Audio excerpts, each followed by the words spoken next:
नमस्कार, मैं हूं अंकुर और आप देख रहे हैं सत्य हिंदी का न्यूज बुलेटिन। एक नजर अब तक की सुर्खियों पर। इजरायल ने पिछले दिनों संयुक्त राष्ट्र शांति सैनिकों के ठिकानों पर हमले किए थे, जिसमें कई सैनिक घायल भी हो गए। इसके बाद फ्रांस के राष्ट्रपति इमैनुअल मैक्रों ने कहा कि फ्रांस इजरायल द्वारा संयुक्त राष्ट्र शांति सैनिकों को जानबूझकर निशाना बनाए जाने को बर्दाश्त नहीं करेगा। मैक्रों ने कहा कि इजरायल के प्रधानमंत्री नेतन्याहू को ये नहीं भूलना चाहिए कि उनका देश संयुक्त राष्ट्र के एक फैसले से ही बना है। नेतन्याहू और मैक्रोन के बीच तनाव तब और बढ़ गया जब फ्रांसीसी नेता ने पिछले हफ्ते इस बात पर जोर दिया कि गजा और लेबनान में इजरायल द्वारा इस्तेमाल किए जाने वाले हथियारों के निर्यात को रोकना ही संघर्ष को रोकने का एकमात्र तरीका है। फ्रांस ने भी दक्षिणी लेबनान में संयुक्त राष्ट्र शांति सैनिकों के खिलाफ इजरायली गोलीबारी की बार बार निंदा की है, जिसमें फ्रांसीसी सैनिक भी शामिल हैं। इसके अलावा भारत के सैनिक भी शामिल हैं। संयुक्त राष्ट्र शांति सेना के तहत भारत के भी 900 सैनिक लेबनान में ब्लू लाइन पर तैनात हैं। जब इजरायल ने संयुक्त राष्ट्र शांति सेना पर हमला किया था तो यही कहा जाने लगा कि इजरायल भारत से भी पंगा ले रहा है। अब मोदी क्या कहेंगे? हालांकि अभी तक मोदी ने कुछ नहीं कहा, लेकिन फ्रांस के राष्ट्रपति बोले हैं। भारत ने केवल यूनिफिल में सैनिक भेजने वाले 34 देशों के बयान का समर्थन किया, जिसमें शांति सैनिकों की सुरक्षा सुनिश्चित करने की बात कही गई थी। फ्रांस के राष्ट्रपति इमैनुअल मैक्रों और इजरायल के राष्ट्रपति नेतन्याहू के बीच शब्दों का युद्ध शुरू हो गया है। अब नेतन्याहू ने पलटवार करते हुए कहा कि इजरायल की स्थापना 1948 के स्वतंत्रता संग्राम से हुई थी, संयुक्त राष्ट्र के फैसले से नहीं। नेतन्याहू ने कहा कि फ्रांस के राष्ट्रपति को एक रिमाइंडर है कि यह संयुक्त राष्ट्र का प्रस्ताव नहीं था जिसने इजरायल को बनाया, बल्कि स्वतंत्रता संग्राम में वीर सेनानियों के खून से हासिल की गई जीत थी। बता दें, इससे पहले मैक्रों और नेतन्याहू ने फोन पर भी बात की थी। मैक्रों ने कहा था कि युद्ध विराम होना चाहिए, लेकिन नेतन्याहू ने साफ मना कर दिया था। अब अमेरिका ने भी इजरायल को चेतावनी दे दी है और 30 दिन का समय दिया है, नहीं तो सहायता देनी बंद हो जाएगी। अब देखते हैं इजरायल क्या करता है। इजरायल पर हाल के दिनों में हिजबुल्लाह ने लगातार ड्रोन और रॉकेट से हमले किए हैं, वहीं ईरान से भी उसकी तनातनी जारी है। इस सबके बीच इजरायली सेना के सामने बड़ा संकट खड़ा हो गया है। ये संकट डिफेंस सिस्टम मिसाइल इंटरसेप्टर की कमी की वजह से आया है। फाइनेंशियल टाइम्स की रिपोर्ट के मुताबिक इजरायल को इंटरसेप्टर मिसाइलों की कमी का सामना करना पड़ रहा है। यही डिफेंस सिस्टम उसे ईरान और हिजबुल्लाह के किसी भी संभावित हवाई हमले के खिलाफ सुरक्षा देते हैं। पूर्व वरिष्ठ अमेरिकी रक्षा मंत्री डाना स्ट्रोल ने फाइनेंशियल टाइम्स से बात करते हुए कहा कि ईरान और हिजबुल्लाह ने अगर एक साथ हमला किया तो इजरायल की हवाई सुरक्षा चरमरा सकती है। उन्होंने कहा कि मान लीजिए ईरान का हमला हुआ और इजरायल उसका जवाब देता है, लेकिन तभी हिजबुल्लाह भी इसमें शामिल हो जाता है, तो फिर इजरायली बलों की मुश्किल बढ़ जाएगी। स्ट्रोल का कहना है कि अमेरिका एक तरफ रूस से लड़ रहे यूक्रेन को मदद कर रहा है, वहीं इजरायल को भी हथियार दे रहा है। ऐसे में अमेरिका को इजरायल और यूक्रेन दोनों के लिए आपूर्ति लगातार जारी रखना मुश्किल हो गया है। अमेरिका ने अब इजरायल को एक चेतावनी दी है। अमेरिका ने एक पत्र के जरिए गजा में मानवीय सहायता की पहुंच बढ़ाने के लिए 30 दिनों का वक्त दिया है। ऐसा न होने पर अमेरिका ने अपनी मदद को रोकने की चेतावनी दी है। ये अभी तक इजरायल के लिए अमेरिका की सबसे सख्त चेतावनी है। हाल ही में इजरायल ने गजा के उत्तरी हिस्से में बड़े पैमाने पर हमले किए थे। कथित तौर पर इन इजरायली हमलों में बड़ी संख्या में लोग घायल हुए थे, जिसके बाद अमेरिका ने यह कदम उठाया है। अमेरिका की लिखी गई चिट्ठी में कहा गया है कि वो गजा के इलाके में बिगड़ती मानवीय हालत को लेकर गंभीर रूप से चिंतित है। साथ ही पत्र में ये भी कहा गया है कि उस क्षेत्र में भेजी जा रही लगभग 90% मानवीय सहायता को इजरायल ने या तो रोका है या फिर बाधित किया है। वहीं एक इजरायली अधिकारी के मुताबिक इजरायल फिलहाल अमेरिका के पत्र की समीक्षा कर रहा है और वो इसे गंभीरता से ले रहा है। संयुक्त राष्ट्र ने उत्तरी लेबनान में किए गए इजरायली हमले की जांच करने की मांग की है।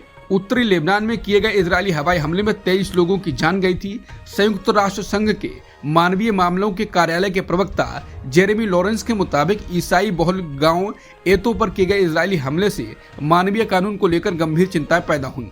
लॉरेंस ने कहा कि इजरायली बमबारी में मारे गए लोगों में 12 महिलाओं और 2 बच्चे भी शामिल हैं। यहाँ तक कि बचाव कर्मी मंगलवार को भी एतो गांव में मलबे से शवों को बाहर निकाल रहे थे।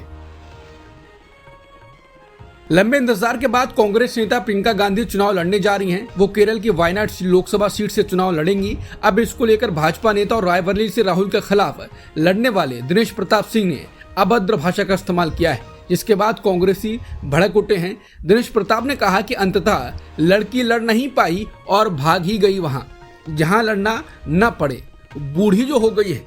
बता दें, उन्होंने यूपी विधानसभा चुनाव के दौरान प्रियंका की तरफ से दिए गए नारे पर यह बात कही जब प्रियंका ने नारा लगाया था कि लड़की हूं, लड़ सकती हूं। इसके बाद कांग्रेस नेता अब भड़क उठे हैं। कांग्रेस नेता सुब्रत ने कहा कि बीजेपी के निकम्मे मंत्री और राहुल गांधी जी के सामने करारी हार झेल चुके दिनेश प्रताप सिंह ने प्रियंका गांधी जी के लिए अनुचित भाषा बोली है। उन्होंने अपना और बीजेपी का असली चाल चरित्र चेहरा एक बार फिर दिखा दिया है। घटिया, महिला विरोधी और कुंठित लोगों से भरी पड़ी है बीजेपी। अजय राय ने दिनेश सिंह के इस पोस्ट के स्क्रीनशॉट को शेयर करते हुए लिखा, ये यूपी सरकार में मंत्री और बुरी तरह संसदीय का चुनाव हारे हुए भाजपा नेता दिनेश सिंह हैं।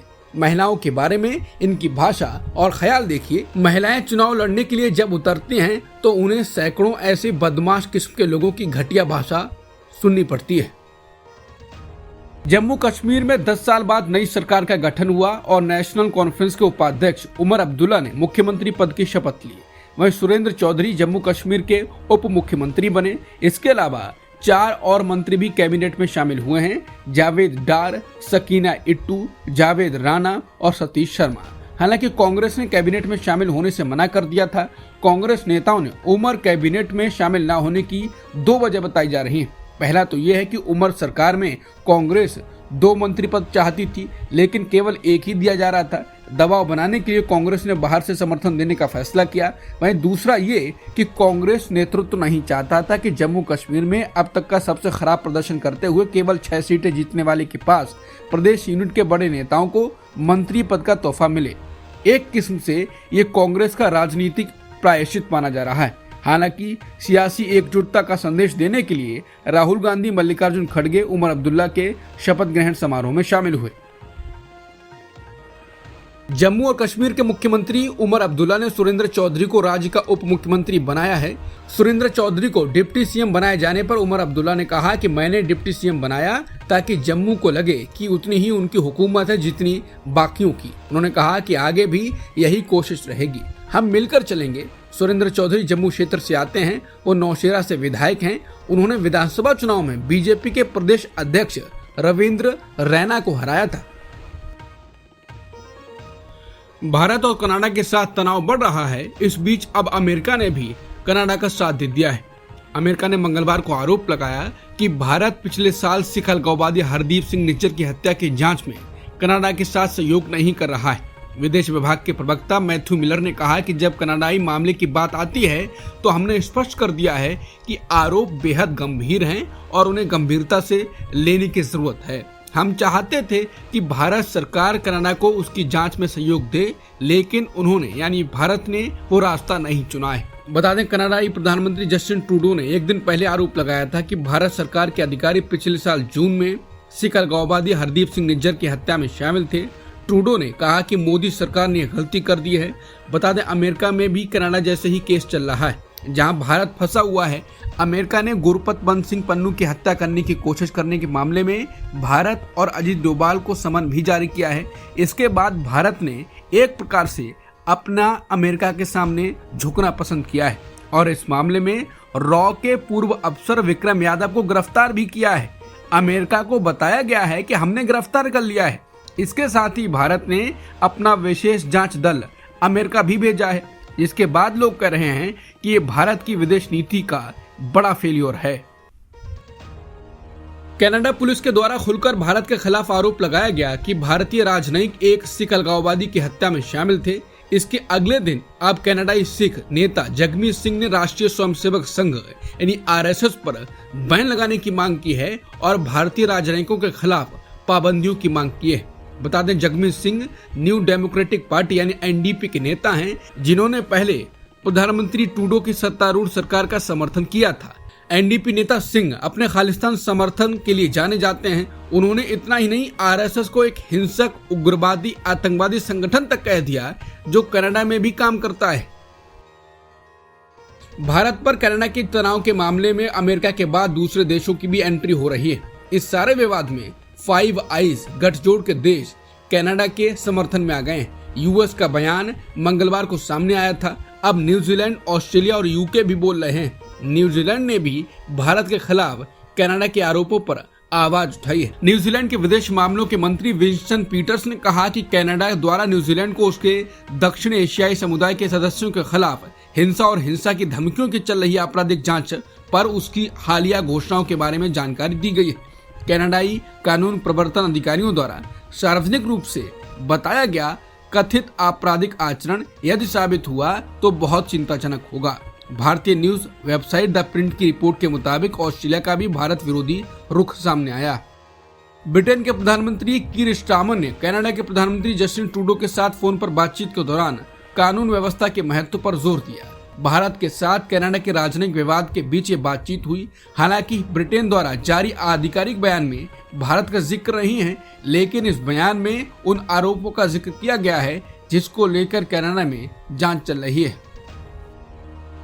हरियाणा के विधानसभा चुनाव नतीजों के बाद अब नायब सिंह सैनी को बीजेपी विधायक दल का नेता चुन लिया गया है। समाचार एजेंसी एएनआई के मुताबिक नायब सिंह सैनी 17 अक्टूबर को मुख्यमंत्री पद की शपथ ग्रहण करेंगे। इसके बाद का ऐलान गृह मंत्री अमित शाह ने किया। अमित शाह को पार्टी ने हरियाणा का पर्यवेक्षक बनाया था। नायब सिंह सैनी को हरियाणा का मुख्यमंत्री चुने जाने के बाद बीजेपी नेता अनिल विज ने कहा कि सभी विधायकों ने एकमत से उन्हें विधायक दल का नेता चुना है। वो कल मुख्यमंत्री के रूप में शपथ लेंगे। पूरे 5 साल के कार्यकाल के लिए चुने जाने के सवाल पर उन्होंने कहा कि मुख्यमंत्री 5 साल के लिए ही होता है। किसी मंत्रालय की जिम्मेदारी दिए जाने के सवाल पर उन्होंने कहा कि पार्टी ने मुझे आज तक जो भी दायित्व सौंपा है मैंने उसे संभाला है।